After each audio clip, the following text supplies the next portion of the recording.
Today, on this first Sunday of Lent, we always have a gospel reading about the temptations of Jesus in the desert. Remember, after he was baptized in the Jordan River, Jesus went into a desert wilderness where he was tempted by the devil for 40 days. Hello, I'm Father James Kubicki, and I suspect you're thinking, but he was God. How could God be tempted? Yes, Jesus is God, but he was also human. That doesn't mean he sinned, but it means that he, in his human nature, was tempted the way we all are. After all, what is temptation? Isn't it something that comes along and tries to divert us from doing God's will? That's what happened in the original temptation as described in the book of Genesis. Our ancestral parents were tempted to not follow God's will for them, but to do their own thing, to follow their own will.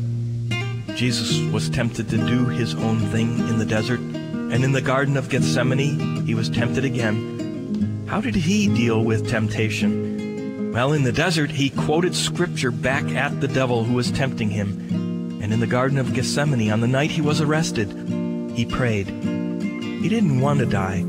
He battled with himself and with the devil who was tempting him to think that his suffering and death would be useless.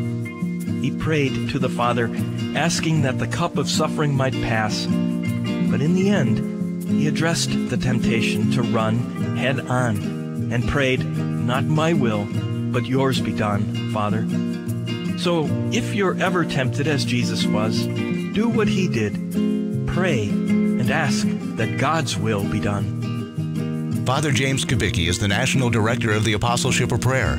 For prayer resources and to learn more about the Apostleship of Prayer, visit their website at apostleshipofprayer.org.